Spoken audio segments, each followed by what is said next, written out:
This week on Hermitcraft. Question number 2.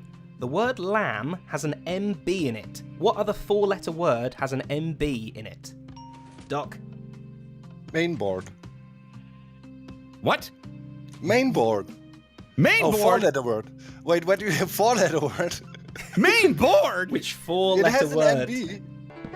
Whoops! Yes! Welcome to the Hermitcraft Recap. My name is Pixel Riffs, our writer is ZloyXP, and we are now the second silliest show about this server, now that Zedaph is back and Is That Sheep Looking At Me has been renewed for another season. Both wrong. It wasn't looking at you, Keralis. I mean, it was, and you thought it wasn't. It is. But Okay. you thought it wasn't. It's a very complicated game. This is normally only done by, high-level university professors. It's telling that the first thing he chooses to do is wrangle Bdouble, Keralis, and Doc M into guessing trivia around the woolen animals, which, spoiler alert, pans out best for B-dubs and worst for Doc M. Worst game ever. Bubbles? Worst game ever. Yes? Yes! Dump has happened. As promised last week, TangoTek is back as well, although we'll get more into the two videos he posted in the main part of the show. For now, let's welcome the two of them back, as well as taking a look at all the events and mishaps that occurred on the Hermitcraft server this week. Order received. Very fancy, very fancy. I think this is the part where we wait for 20 minutes now. Starting with Grian, as to understand this week you must first understand Grian, at least the part of him that wants you to die. In honour of Halloween closing in on us, Grian opens a deadly game of Demise. Knowing how prone to randomly dying the hermit lot is, he figures it'd be fun to see who of them will last the longest without doing exactly that. For extra spice, the ones who already lost are encouraged to put on monochrome versions of their skins and help the still living to die a little faster. Direct PvP is forbidden, but minigame deaths and redstone traps still count. This is the ultimate game of cat and mouse, and it's going to be a lot of fun. To make their job easier, contestants are forbidden to wear any armour which was not from the chests at the sign-up booth, and the stuff in there is raw garbage, which is quite a cheap move for a game with 50 diamonds as the entry fee. 50 diamonds. I can do this. As for the parts of Grian that are beyond understandment, the punishment he chose for Stress Monster as part of the Tag 2 Electric Boogaloo game is to wear a duck costume and to walk around with quacky shoes for a while. What the hell is that noise? And what? Stress takes to it like a duck to water, and presumably wearing her new duck onesie over the top of the allium cow outfit, she starts building an enormous tower around her new villager-powered wheat farm. The exact design she's going for is still something of a mystery, but it's not the only mystery, as once the Demise game starts, she finds a sinister grey booth waiting for her at the ice castle. Luckily for her, the booth has more benign intentions, but more about that when we discuss Iskall. Okay, do I fear the unknown? And there's a button. The journey of the mutated Murphy must continue, which means waiting for someone to get online and AFK. Luckily, False takes up that unspoken challenge, and Stress throws the hot potato at her, along with a stack of pumpkins for reasons that will soon become clear. Yes! Oh my god, okay, let's leg it before she comes back. See this mush, everyone? This mush is a clever mush. Python has been collecting poisonous spuds of his own, but rather than bring down the server with a cluster hot potato, he's got a more innocent purpose in mind, using them as the keycard for his vault door. Chucking a rotting vegetable into the ground in just the right place reveals a staircase leading to a den of gold and diamonds. Makes sense, really. Brilliant. The redstone is not without its teething problems, but Python eventually cracks it and returns to breeding some more villagers for the other professions represented in his freshly expanding town. They should turn into unemployed ones. Okay, I think they're like chucking bread at each other now. Like chuck bread at people? Here, have this! Take me to bed! While on the topic of vaults, it seems fair to go over Zombie Cleo, as her armor stands are breaking into another one of those. A much less treasury one this time, but really the true treasure is the friends we made along the way.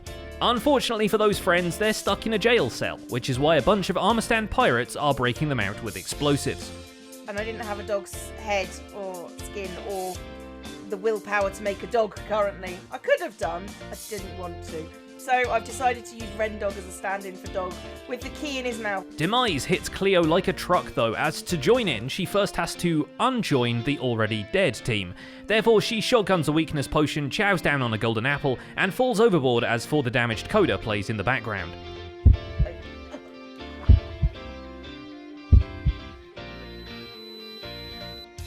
Dear Cleo, you are an idiot. Luckily, her ship crew gets her back to the captain's cabin before we get a drowned Cleo on our hands, and magically, her shirt also got better. Speaking of people who are now back alive and kicking, TangoTek jumps right back into Hermitcrafting after a brief goodbye from all the mods he made. Vanilla Minecraft does not greet him kindly. The Iron Titan is as broken as it will ever be.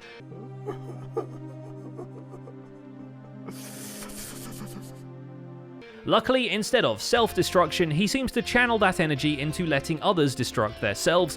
The Hermitland district inspires Mr. Tech to bring back Boombox, a minigame about blowing people up. This time, bigger and better. For one, the map is now more intricate, with potion hotspots, totems of undying, and many more new features scattered around in specialised quadrants. For two, it comes with 2 game modes, the free-for-all skirmish and the capture the flag mode, wherein the teams will have to blast through a regenerating stone wall to snatch the enemy's flag. Now I've got the whole cobblestone generator up high enough that I did some tests and stuff. It's right at the bottom limit of where a TNT blast could possibly blast, so it's safe. Alas, no one will play until after Halloween now, because Demise. No hard feelings held, Tango himself signs up for the run as a part of his Hermit Who Be Back program. You know, the Shop at Sahara play minigames marvel at truck experience. Oh, look at that! Okay, that is the coolest thing ever right there. Tango isn't the only hermit whose thinly veiled attempts at killing their friends for fun is set back a little by the rise of Demise. Joe Hills' roller toaster isn't likely to see too many customers in the next couple of weeks, but luckily he's got Halloween to distract him from that. Returning to his Halloween store is no easy task when the top half has been turned into the Armor Stand Book Shrine and the bottom half has turned into the XP Vault. But the gooey center is still intact, some of the stock is still even on the shelves, and Joe creates an entrance through the nearest available shopfront in the Derp Mall before releasing the bats. Bat Times of Scar and Bat Joe Hills are now free and flying around. This chute is gone, which is no longer obstructing their flat patterns. And yeah, we have made a lot of progress on this shop.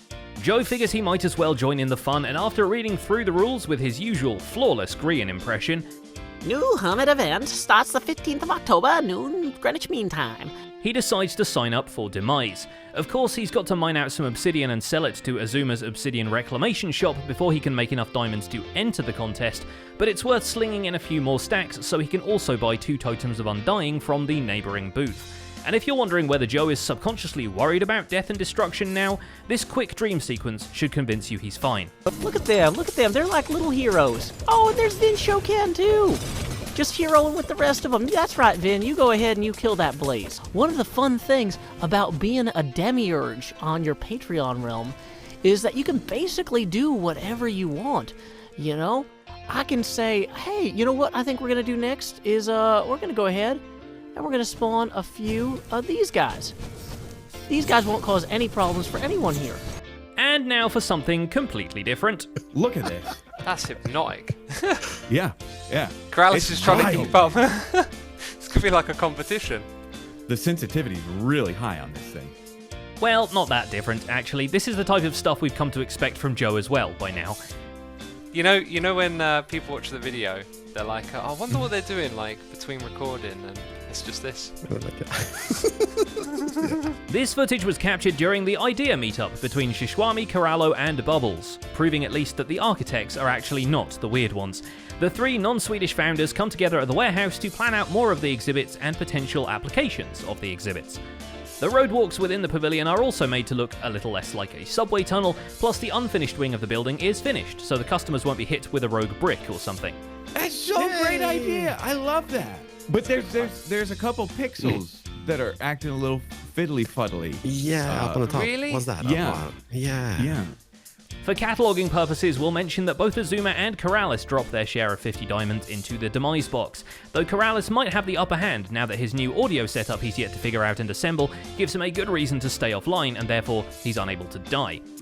I did order like new microphone, a new soundboard, a new preamp, new cables, new everything, and I'm gonna be trying to figure out where the faulty part is, because so far I haven't. Although if we're taking bets on who'll be the last to meet their demise, the smart money might be on TFC, considering he never flies with Elytra, spends most of the season building a bunker, and has already got enough diamonds that he's not going to put himself in harm's way to compete with the other hermits in the trap-making game. Well, like, for example, I don't know if this armor qualifies as god armor. Probably does. Despite these advantages, he's still taking the necessary precautions, and he outfits his new iron armor with enchanted books from iTrade, favouring blast protection in case he branch mines his way into a set of creepers, or if one of his server mates comes a-knocking with the TNT. In fact, business is booming at iTrade thanks to people's refreshed need to suit up, and even if Impulse doesn't win the Demise sweepstakes, he might be as rich as the winner anyway. It helps that he's already got a ton of books stockpiled to enchant his own armor with, and after a few quick zombifications at his trading area, any book is available to him at the price of a single emerald. Yeah, I'm not willing to pay that. Let's get him even cheaper. You guys become friends, okay? With that taken care of, he hooks up his new villager breeder to the trading area in case some more trades might be useful later. That being said, some applications of iTrade's book offers are quite unexpected. Ignoring for a moment the popularity of blast protection in the face of potential TNT traps, Cubfan for one has brought out several Curse of Binding books with the sole intent to curse and bind some leather armor to himself. It turns out when signing up for Demise, his decision was also to play it hardcore style. Or maybe he just wants people to kill him early on, so he's the one TNT trapping the rest. We're gonna win, living dangerously. It's gonna be great. It's gonna be great. Of the things he already implemented to torture his server mates, One Block Parkour Course gets some love. It now has a win state where you get to press a button at the top and fireworks come out. And when falling down, you probably won't drop out of the game zone as the whole thing is now encased in purple glass. False Symmetry adopts a more preventative strategy, to the point where she buys out all of the expensive totems of Undying from Azuma's shop no one seems to remember, which you might recall makes the rest of the totem stock free for the public. Can I get one for 10 diamonds? Am I wasting my money, guys? Probably. But at least I could have some fun for these. This could be a very interesting wrench to get thrown into the Demise minigame, though False quickly adds a curveball by adding her own miniature shop to resell the T-posing baubles right there in the Hermitland area. And her one might not just give them away for free, but at least it has an ender chest. For a much different minigame, get a load of iJevin. He has made one for the viewers.